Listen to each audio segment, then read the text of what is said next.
Oke, saya mau pertanyaan yang simpel-simpel dulu ya. Kemarin ujian proposal siapa?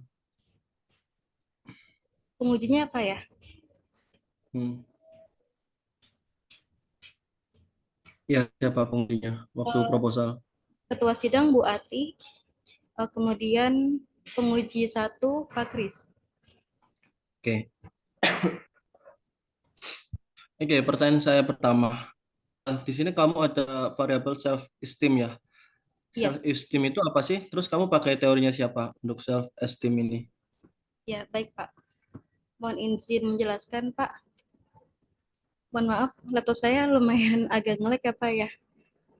Hmm. Oke, nggak apa-apa. Jawab aja se ini kamu, sebisa kamu.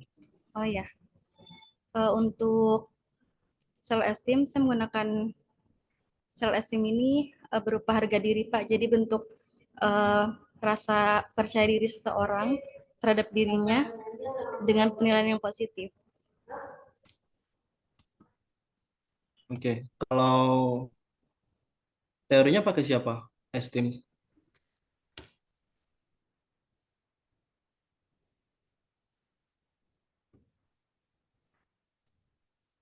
Mohon maaf, bagaimana Pak? Suara tidak Kalau terdengar. Oke, kalau self esteem pakai teorinya siapa?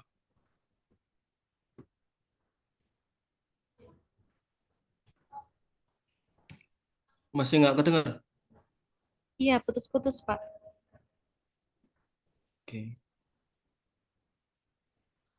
oke, saya ulangi ya. Kalau self esteem pakai teorinya siapa? Oh ya, teorinya Jiang dan Jian Pak, dengan definisi harga diri didefinisikan sebagai evaluasi diri positif dari dan negatif seseorang atau sejauh mana seseorang percaya bahwa dirinya berharga. Oke.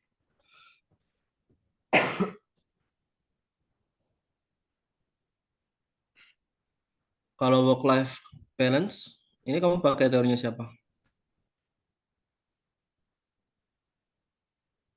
Untuk work-life balance menggunakan teori dari Dewi Pak dengan definisi keseimbangan kehidupan kerja adalah sejauh mana individu dapat menyeimbangkan dan sama-sama puas dalam hal waktu, kemudian kehidupan pribadi, kehidupan kerja, misalnya dengan pasangan, orang tua, keluarga, teman, dan anggota komunitasnya, dan tidak ada konflik di antara dua peran tersebut. Oke, kalau SMK swasta di Kecamatan Mampang Perapatan ini ada berapa? SMK swasta ada 5, Pak. Ada 5 sekolah. Oke. Ada 5 sekolah. Ya, Untuk populasi yang kamu gunakan, semua sekolah, populasi ada semua 9. 5 sekolah itu. Iya, ada 94, kemudian untuk sampelnya sebesar 76. Sorry, 9. Oh, oke. Jumlah guru di 5 sekolah itu 94. Iya, Oke, dikit banget ya.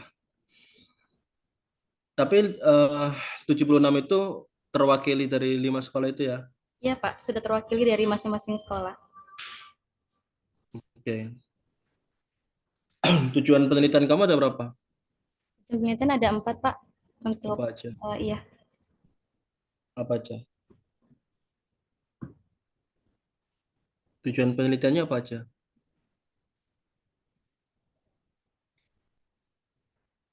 Ya, tujuan penelitiannya yang pertama ada untuk mengetahui dan menganalisis pengaruh work-life balance terhadap self-esteem pada guru SMK swasta di Kecamatan Mampang Perapatan.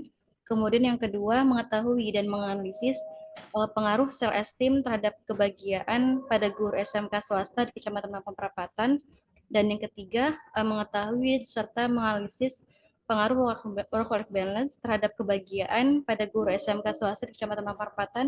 Dan yang terakhir yang keempat, mengetahui dan menganalisis pengaruh work-life balance terhadap kebahagiaan melalui self-esteem pada guru SMK swasta di Kecamatan Mampang Perapatan. Oke, kalau kesimpulan kamu apa aja? Kesimpulannya juga ada 4, Pak. Apa aja? Eh, Gimana? ya,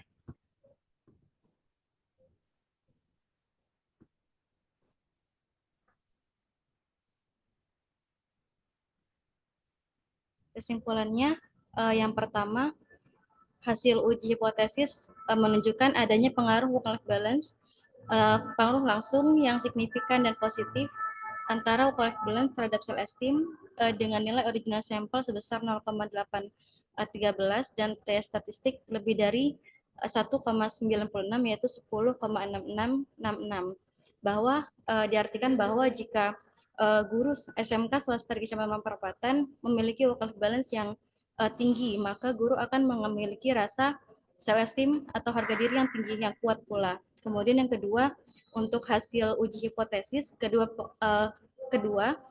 menunjukkan bahwa adanya pengaruh secara langsung yang signifikan dan positif antara self-esteem terhadap kebahagiaan dengan nilai original sampel sebesar 0,804 dan tes statistik lebih dari 1,96 yaitu sebesar sekitar 27,191. Hal ini memiliki arti bahwa jika guru-guru SMK swasta di Kecamatan Mampang Perapatan memiliki self esteem yang tinggi, maka guru akan tumbuh rasa kebahagiaan yang kuat. Kemudian yang ketiga, hasil uji hipotesis ketiga menunjukkan bahwa pengaruh secara langsung yang signifikan dan positif antara work-life balance terhadap kebahagiaan dengan nilai original sampel sebesar 0,676 dan tes statistik lebih dari 1,96 yaitu sebesar 4,250. Hal ini menunjukkan bahwa jika guru-guru SMK swasta di Kecamatan Perapatan memiliki work-life balance yang tinggi, maka guru akan memiliki rasa kebahagiaan yang kuat pula terhadap sekolah tempat mereka mengajar. Kemudian yang terakhir, hasil uji hipotesis keempat menunjukkan bahwa adanya pengaruh tidak langsung yang signifikan dan positif antara work-life balance terhadap kebahagiaan yang dimediasi oleh self esteem.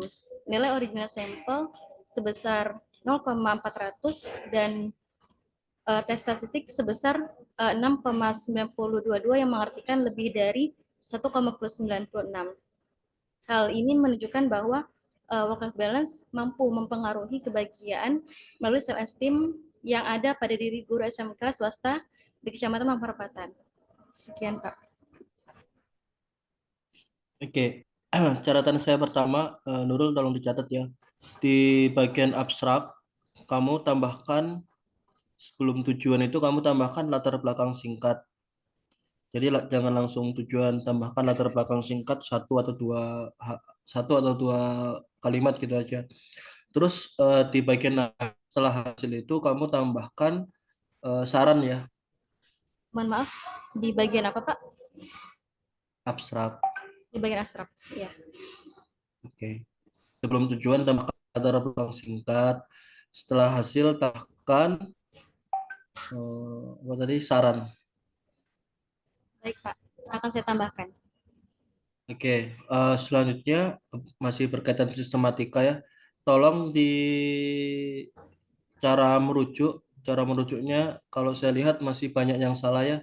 Seharusnya nama belakang aja atau yang masih ditulis nama lengkap itu nanti dikoreksi mandiri ya. Maaf, Pak. Bisa tolong diulangi tadi bagian apa? Cara merujuknya, cara merujuk, Cara menuju. citasinya tolong diperbaiki. Oh ya, Cara mensitasinya. Itu kan kamu ada beberapa, saya nggak sebut halaman ya, ada beberapa yang nama lengkap ditulisnya. Seharusnya kan hanya nama belakang misalnya. ya, Nanti keseluruhan draft ya diperbaiki. ya baik, Pak. Termasuk di daftar pustaka kamu itu masih banyak kesalahan ya. Misalnya judulnya kapital semua, seharusnya kan enggak. Nanti tolong dicek mandiri ya, Ya, Nurul. baik, Pak. Akan saya perbaiki. Oke, saya lanjut ke pertanyaan saya berikutnya.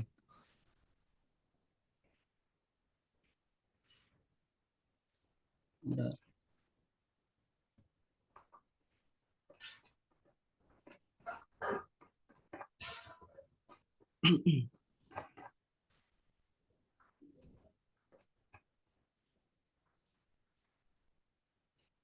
Ini untuk analisisnya kemarin kamu analisis sendiri. Untuk analisis datanya kemarin kamu analisis sendiri. Iya, Pak, betul. Analis sendiri menggunakan PLS, Pak. Bentar. Oke, Nurul, R square itu apa sih? Di halaman 76 misalnya.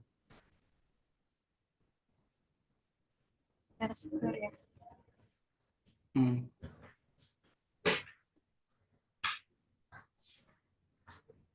R square ini untuk mengetahui Pak seberapa besar proporsi variansi nilai konstruk laten dependen tertentu yang dapat dijelaskan oleh konstruk laten independen. Iya, oke. Kalau misalnya diartikan ke bahasa Indonesia, istilah R square itu apa sih? Square itu apa square? Square. Uh, saya lupa Pak, maaf artinya. Oke. Square itu kalau bahasa Indonesianya kuadrat. Jadi Oh, ya. R kuadrat. Kalau kuadrat lambangnya gimana? R coordinate di atas Pak, duanya di atas. Oke.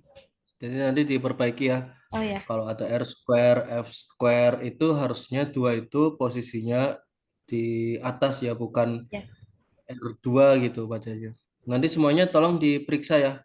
ya baik Kalau Pak. square-square itu jangan sampai ada kesalahan karena kan beda makna ya pasti ya. Kalau kalau F kuadrat sama F2 itu berarti kan F kali 2 gitu aja. Iya, baik Pak, terima kasih. Oke, nanti diperiksa semuanya tolong dicek. Di Iya Pak, bab 3 pasti juga gitu. Oke, termasuk F square ya, jangan cuman R square-nya. baik Pak. Oke, kalau semua hipotesis diterima nggak? Hipotesis semuanya diterima Pak. Oke, kalau F square-nya hubungannya kuat, lemah, kuat, apa moderate hasilnya?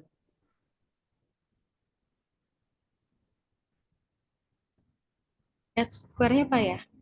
Hmm. F square-nya untuk hubungan konstruk variabel work-life balance dan dengan konstruk self-esteem sebesar 1,9446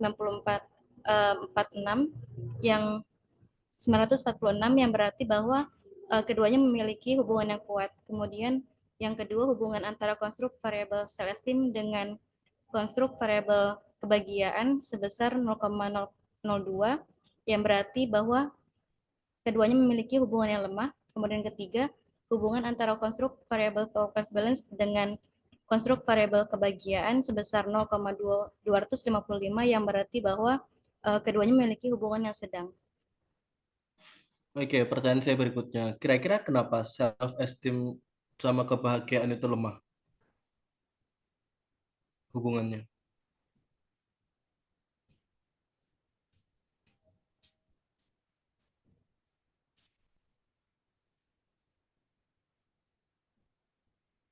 Mengapa lemah?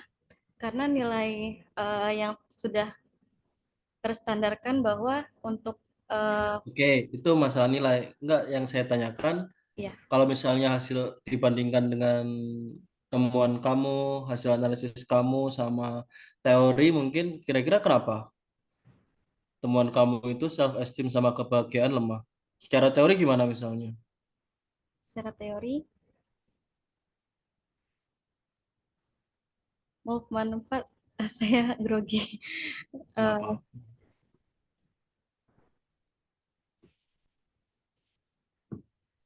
Oke, saya bantu dikit ya. Jadi nanti kamu bisa nanti tolong masukkan ke pembahasan. Artinya self esteem dan apa tadi kebahagiaan itu lemah. Kamu cari referensinya. Kira-kira ada nggak yang mendukung temuan kamu ini itu satu.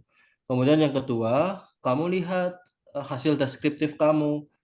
Posisi self esteemnya guru-guru itu seperti apa? Apakah rendah atau tinggi? Kalau kalau misalnya tinggi, apa namanya? Kamu lihat juga di kebahagiaannya tinggi atau enggak. kan kamu lihat juga inline apa enggaknya di data deskriptif itu. Kamu bisa masukkan itu di bagian pembahasan. Ya, Jadi ada dua cara ya menjawab itu. Bisa dari referensi atau teori, atau bisa jadi dari deskripsi data kamu. Gitu ya, Nurul. Nanti kamu tambahin aja satu atau dua kalimat gitu aja. ya. Baik, Pak. Terima kasih. Oke. Saya langsung ke bab 5. Untuk pembahasan sudah ada referensi semua kan ya? Ya, Pak, sudah. Internasionalnya udah ada. Ya, sudah ada juga, Pak. Oke. Saya langsung ke bab 5.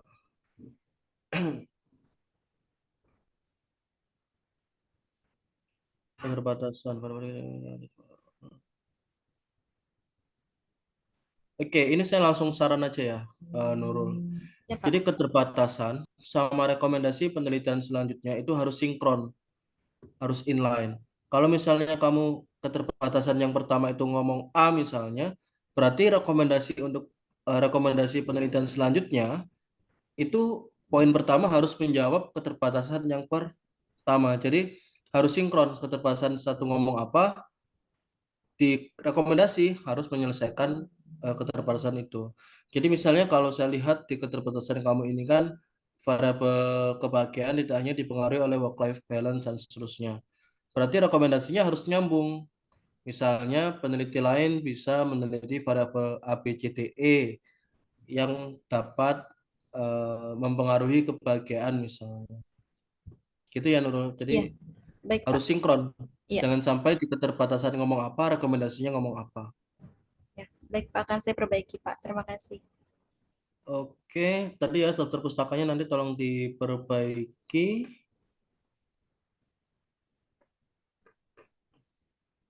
Oke, itu aja dari saya, Nurul. Ya, Ada yang mau ditanyakan sebelum saya pindah room? em, sejauh ini belum ada, Pak. Terima kasih atas saran-saran dan juga pertanyaannya. Semoga Pak Maulana sehat selalu ya, Pak ya. Terima kasih. Oke, jangan lupa kirim link videonya ya. Iya, Pak, siap. Oke, saya izin pindah room ya. Ya, terima kasih, Pak. Sama-sama.